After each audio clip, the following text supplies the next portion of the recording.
Michele quebra o silêncio e expõe tudo, e revela que foi desrespeitada e humilhada por Flávio Bolsonaro. Assista ao vídeo. Olá, esse vídeo será longo, porque não tem como ser diferente. O detalhe faz toda a diferença, em especial nesse momento. Eu precisava falar com todos vocês, em especial com as mulheres de bem que nos acompanham. Não foi fácil chegar até aqui. Tentei o silêncio, escolhi a paz. Para não expor a minha família, fiquei calada por muito tempo. Mas tem um limite para o quanto uma pessoa consegue suportar ataques e mentiras.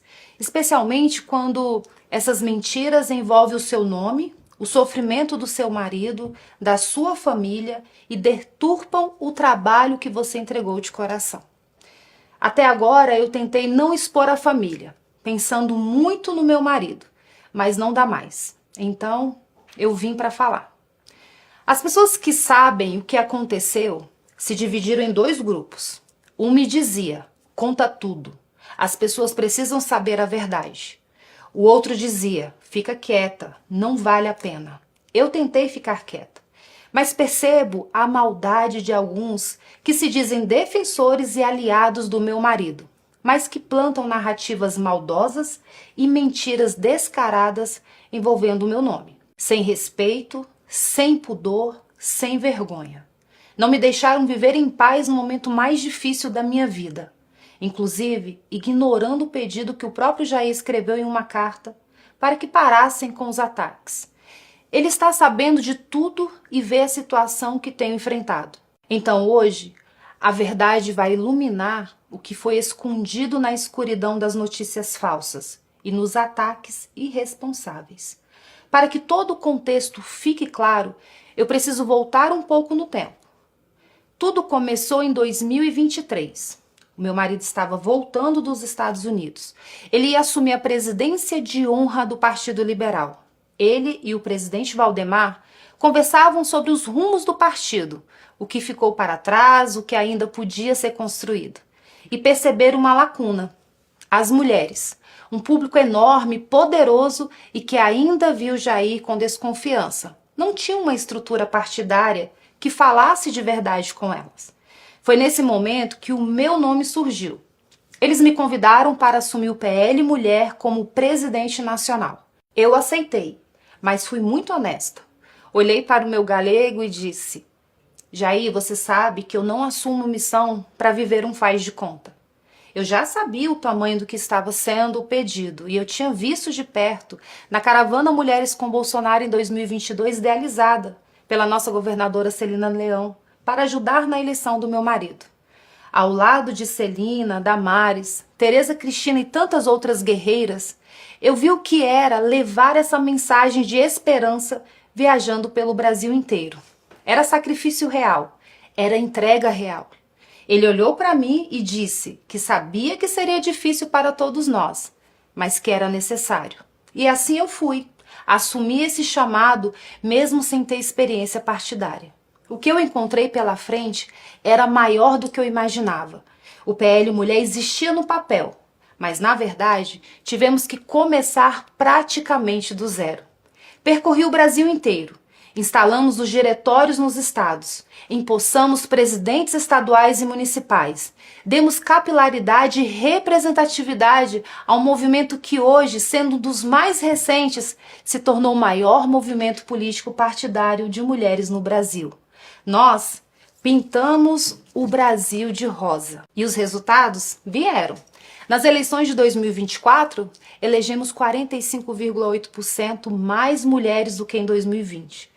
Com pouco mais de um ano de trabalho, foram 1.005 mulheres eleitas. A semente que plantamos começou a dar frutos. E fico feliz quando vejo esse fruto chegando a todos, incluindo ao pré-candidato Flávio, que hoje é bem recebido e apoiado por nossas meninas do PL Mulher nos estados. É muito emocionante ver que as mulheres estão se engajando para transformar a política.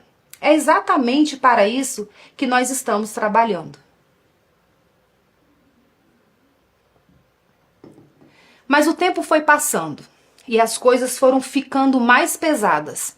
Vieram as medidas injustas contra o meu marido, a retirada das suas redes sociais, as proibições de contato com outros políticos, a tornozeleira, a limitação de visitas, a primeira prisão domiciliar, a condenação, as novas cirurgias, o tormento da Polícia Federal. Cada uma dessas palavras representa um dia real, uma noite real, uma dor real que eu e a minha família vivemos e ainda estamos vivendo. Enquanto ele estava preso em casa, sem poder percorrer o país, sem poder ir às ruas, sem liberdade, ele me pediu que eu continuasse levando a mensagem dele, que eu continuasse viajando e levando uma voz de esperança para os nossos apoiadores no Brasil inteiro. A ausência dele nos nossos encontros gritava mais alto do que qualquer narrativa dos nossos perseguidores. Ele chegou a me pedir para cancelar algumas viagens quando ele desconfiava que algo ruim pudesse ser feito contra ele enquanto eu estivesse fora. Então ele pedia para eu ficar em casa, e eu ficava. Mas para um estado em especial, ele não só pediu que eu fosse, ele me enviou como missão. Porque era um povo pelo qual nós dois temos um carinho muito especial, o povo cearense. E eu fui. O que aconteceu depois foi um dos dias mais difíceis da nossa vida. A medicação que o meu galego estava tomando deu reações inesperadas. Ele ficou fora de si e acabou mexendo na tornozeleira. E isso resultou na transferência dele para a Polícia Federal. Meu marido foi arrancado de casa. Um dia que nós nunca esqueceremos. E logo depois desse dia, pessoas que se diziam fiéis ao meu marido, que se gabavam e lucravam por se dizerem bolsonaristas, se apressaram em me atacar, em me humilhar, em dizer que eu estaria, desculpe a palavra, cagando para o meu marido. Alguns desses influenciadores estavam nos Estados Unidos e de lá induziam pessoas ao erro e comandavam os ataques gratuitos covardes contra mim. E eu não conseguia entender por que estavam fazendo aquilo comigo. Eu estava fazendo exatamente o que o meu galego me pediu para fazer. Como alguém que diz amar o líder pode atacar a esposa que está cumprindo a missão que ele determinou? A nossa vida mudou muito com a prisão do meu galego. E havia alguns compromissos que tinham sido assumidos antes. A filiação de Mariana Carvalho no Maranhão e o lançamento da pré-candidatura de Eduardo Girão no Ceará foram alguns deles. Eu falei diretamente com o meu marido sobre cada um desses compromissos. Eu disse a ele que queria apoiar o Girão, pela sua fidelidade às pautas conservadoras, pela coerência que ele representa com as pautas da direita totalmente oposto ao que o Ciro defende. E ele me autorizou.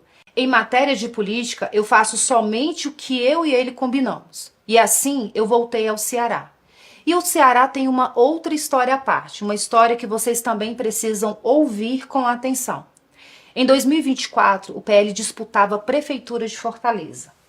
Nosso candidato era o deputado André Fernandes. Assim como estão fazendo com o Girão, todos diziam que ele não tinha chance, mas a direita ignorou isso e apoiou o André de corpo e alma. Era uma eleição apertada e havia uma rejeição significativa ao André por parte das mulheres. Diziam que ele era machista e que não respeitava as mulheres. Foi nesse momento que entrou em campo a vereadora Priscila Costa, presidente estadual, e a minha vice-presidente nacional do PL Mulher. Uma mulher honrada e fiel defensora da vida e das pautas conservadoras.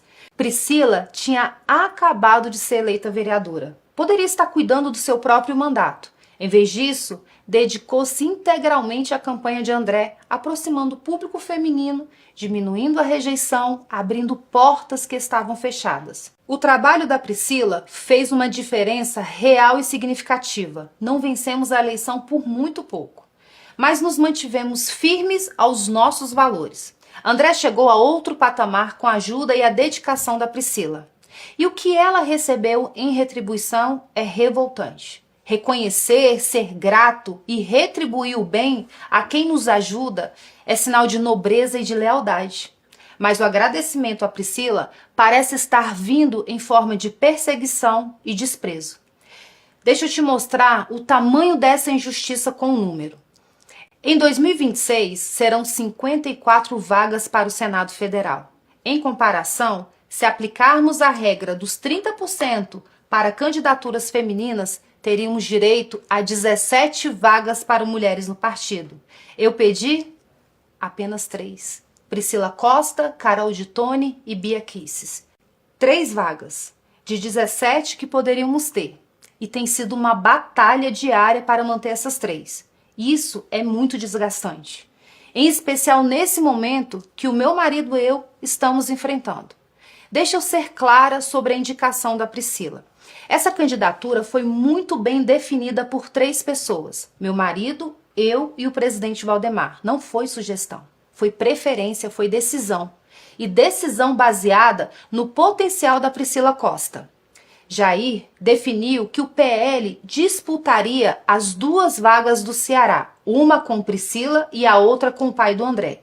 O que aconteceu depois foi que, aproveitando-se da prisão do Jair, começaram a trabalhar para eliminar a Priscila da disputa, cedendo a vaga dela para garantir uma aliança com Ciro Gomes. Isso mesmo, o Ciro Gomes. Eu preciso parar aqui e fazer uma pergunta. Se o André queria agradar o Ciro Gomes, por que ele não ofereceu a vaga do seu próprio pai? Será que ele acha que retirar a vaga de uma mulher seria mais justo e fácil? Que fique registrado para sempre. Enquanto ainda estava preso no 19º Batalhão, o meu marido mandou um recado claro, que foi repassado à direção do partido e ao senador Rogério Marinho. Ele disse: Priscila será candidata. O número 222 deverá ser dado a ela. Não é vago, não é interpretável, é um desejo. É uma ordem do líder. Vejam bem, a palavra mais recente do meu marido em relação às candidaturas no Ceará é essa. Não honrar essa determinação do meu marido será um ato de traição contra Jair Messias Bolsonaro. Venha de quem vier.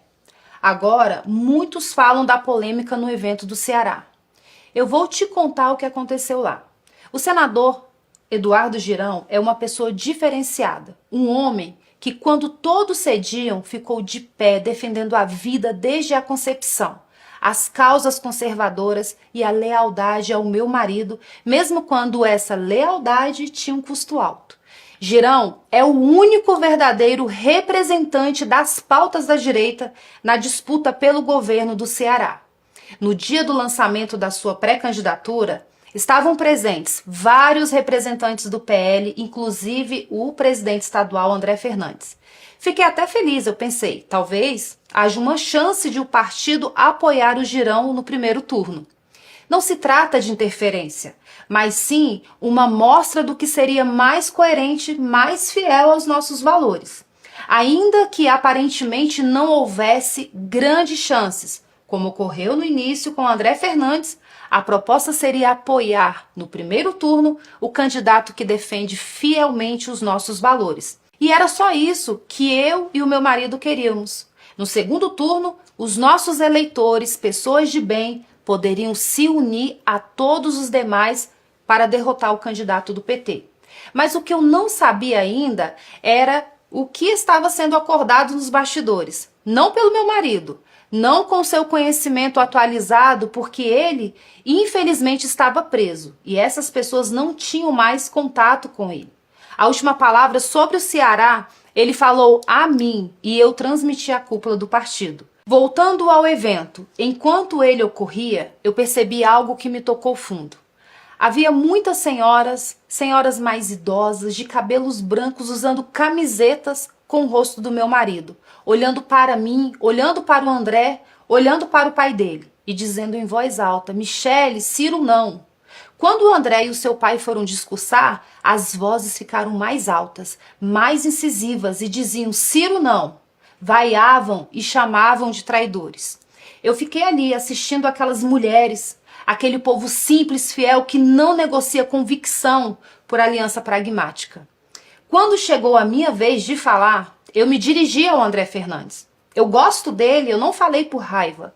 Falei por respeito, porque respeitar e gostar de alguém é também ter coragem de dizer o que precisa ser dito. Eu fiz elogios sinceros, critiquei o ato, a aliança precipitada com o Ciro, e não a pessoa. E encerrei elogiando novamente o André, a Bela, o Carmelo e todos os jovens ao redor dele. Alguns acharam que eu não deveria ter falado. A maioria esmagadora, porém, disse que eu estava certa. Basta ver como as redes reagiram, mais de 90% das menções do dia foram positivas àquele gesto. Mas, independentemente disso, posteriormente, pedi perdão ao André por eventualmente tê-lo magoado. Magoar nunca foi a minha intenção. Quando o evento terminou, eu voltei para Brasília. E durante o trajeto de volta, aconteceu algo muito ruim. Algo que eu não esperava. Algo que doeu de um jeito que palavras custavam a descrever. Uma punhalada. E é nesse momento que entra na história o meu enteado Flávio. Ver o que estavam fazendo no Ceará contra um candidato leal e contra uma mulher fiel, ambos da direita, foi ruim. Mas o que aconteceu quando voltei para Brasília foi muito pior. Antes de seguir, eu preciso que você entenda bem o motivo pelo qual eu não poderia ficar calada diante de uma aliança com Ciro Gomes no primeiro turno, enquanto temos um candidato verdadeiramente de direita que, com o apoio que o André tem, seria um candidato competitivo. Não é questão de política, é questão de coerência. Ciro Gomes foi o principal responsável pelo processo que levou à inelegibilidade do meu marido. Durante a pandemia, numa live com outros esquerdistas, ele incentivou e conclamou as pessoas a chamarem o meu marido de genocida e pediu que repetissem isso o tempo todo.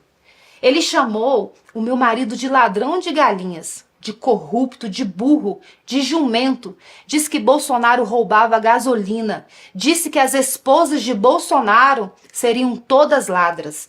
Disse que os filhos do meu marido, os meus enteados, eram corruptos, que eram ladrões. E deu a eles um apelido: ovos de serpentes nazistoides. Essas foram as palavras de Ciro Gomes sobre os filhos do meu marido. Sempre foi um corrupto. Eu conheço o Bolsonaro. Bolsonaro roubava dinheiro da gasolina do gabinete dele. O que o Bolsonaro está com medo? Está com medo porque esses filhos dele são tudo bandido. O que está acontecendo é que os filhos do Bolsonaro são tudo bandido e o fogo está chegando perto. E agora, como se nada tivesse acontecido, os filhos defendem uma aliança com o candidato que deixou o pai deles, o meu marido, inelegível e humilhado. Tem mais. Durante a pandemia, ele insinuou que pastores e padres que prestassem assistência religiosa às pessoas deveriam ser presos. E quando vieram as arbitrariedades, as prisões, as condenações injustas do 8 de janeiro, incluindo a do meu marido, o Ciro Gomes se alegrou. É para se unir a esse homem que o PL do Ceará está abandonando um candidato legítimo da direita? É para se unir a esse homem que estão perseguindo e tentando retirar da disputa uma mulher nordestina, mãe de 4 filhos, que dedicou tudo ao movimento em defesa da vida? Já que a aliança com o Ciro é tão boa, por que o André não disponibiliza a vaga do seu próprio pai? Estranho, né? Por que só a mulher tem que ceder? Não dá para aceitar. E foi exatamente isso que me assustou quando cheguei a Brasília. Vi as postagens do Flávio contra mim nas redes sociais. Palavras duras, tom agressivo, defendendo André Fernandes. E, em consequência, apoiando a aliança com o homem que chamou a ele, a mãe e a seus irmãos de corruptos e de ovos de serpentes nazistoides. E não foi só ele. Os irmãos vieram juntos, de forma coordenada, com textos bem parecidos uns com os outros. Pareceu combinado, premeditado. Peguei o telefone, procurei mensagens do Flávio. Procurei uma ligação perdida. Procurei qualquer sinal de que ele tinha tentado falar comigo antes de falar para o Brasil. Não tinha nada. Eu fiquei triste, porque eu não imaginava que eles teriam essa reação. Eu redigi uma nota. Disse que lamentava se eles se sentiam afrontados. Que respeitava a opinião deles. Pedi perdão. Mas disse também, e vou repetir aqui, que eu tenho o direito de achar errado uma aliança com quem sempre se declarou inimigo do pai deles. Tenho o direito de ser coerente com os valores que eu acredito. Eu não vou trocar valores por pragmatismo político oportunista. Também não estou impedindo ninguém de fazê-lo, mas acho errado fazê-lo no primeiro turno. Ciro não terá meu apoio nunca e, na minha opinião, não deveria ter de ninguém da direita que apoia Bolsonaro. Mas essa é apenas a minha opinião e eu tenho direito de tê-la. Voltando ao Flávio, telefonei para ele, tentei algumas vezes, mas ele não atendeu. Algumas horas depois da postagem, ele retornou a ligação. Mas, sinceramente, para falar o que ele me falou, seria melhor se ele não tivesse ligado. Ele foi muito ríspido, me desrespeitou e me maltratou ao telefone. E eu não tinha feito nada contra ele. Ele disse que seria melhor eu ficar fora das decisões do partido. Disse que eu havia chegado ontem e não entendia nada de política. Diante dessa humilhação, eu disse a ele que estava tudo bem. Entendi que ele não queria o meu apoio ou que este era insignificante. E então eu me recolhi. Fiquei na minha e assim permaneço. Eu sou presidente nacional do PL Mulher. Fui convidada pelo meu marido e pelo presidente Valdemar. Eu percorri o Brasil inteiro, instalei diretórios em todas as 27 unidades da federação, ajudei a eleger 1.005 mulheres em 2024, um aumento de 45,8% em relação a 2020. Mas para ele e alguns que o cercam, eu não entendo de política. Tudo bem, eu me recolhi. E desde esse dia, ele não me procurou mais. Eu também não procurei, porque estou respeitando o que ele falou, e é só isso. Agora, vou desmentir as narrativas e notícias que circulam na imprensa. Eu sei quem as planta, eu sei quem são as fontes. Eles me tratam como se eu fosse idiota, como se eu fosse alguém que chegou ontem, mas eu não sou. Eu sei mais do que eles pensam. Primeiro, eu nunca pedi, cobrei ou condicionei desculpas públicas de ninguém. Não preciso disso. Eu já liberei o perdão faz muito tempo. Eu não carrego rancor no coração. Eu entrego tudo nas mãos de Deus. Todo o mal que me fazem. É ao meu Deus que essas pessoas prestarão contas. Mas preciso que você entenda uma coisa. E isso é importante. Perdoar não é o mesmo que esquecer ou querer continuar o relacionamento. São coisas completamente diferentes. Posso perdoar alguém de coração e ainda assim reconhecer que aquela relação não é saudável. Perdão é libertação, não é obrigação. Segundo, não estou exigindo que se desfaça nenhuma aliança no Ceará, mas que adiem para o segundo turno. Eu sou contra ela, mas essa é apenas a minha convicção. Se a direita quer se unir para derrotar o PT, tudo bem, mas a coerência obriga que isso aconteça apenas no segundo turno. É preciso dar chance ao candidato que verdadeiramente se enquadra e defende os nossos valores. Já disse que considero um erro, uma traição aos valores das pessoas de bem. Mas os caciques do partido no Estado estão ignorando o perigo. Cada um responderá pelos seus atos. Ciro Gomes já provou inúmeras vezes não ser confiável. E ele não esconde isso. Semana passada, declarou na revista Veja que Bolsonaro e Lula são iguais.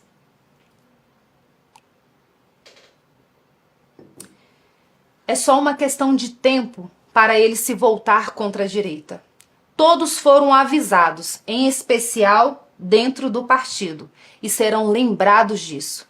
Terceiro, o Flávio vai à minha casa toda semana, mais de uma vez. Se ele realmente quisesse falar comigo, já teria falado. Se considerasse necessário o meu apoio, já teria conversado. Estou na minha. Continuarei recolhida. Quarto, as tais fontes espalharam para a imprensa que eu teria ficado com raiva porque queria ter sido candidata. Primeiro que esses fofoqueiros vazadores não têm convívio comigo, não me conhecem direito e não sabem o que eu penso. Segundo, minha prioridade agora não são candidaturas. Minha prioridade agora é cuidar da minha família, do meu marido que está precisando de mim.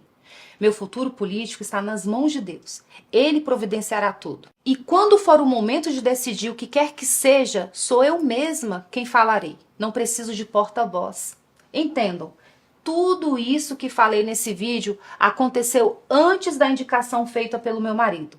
Os fatos são anteriores e não tem nada a ver com escolhas e cargos. Tem a ver com respeito e consideração. Mesmo depois de todas essas coisas, eu abençoei a escolha do Jair e a pré-candidatura do Flávio, nas mesmas redes sociais nas quais ele e os irmãos me atacaram e onde também foi publicada a entrevista dele me chamando de desrespeitosa e autoritária.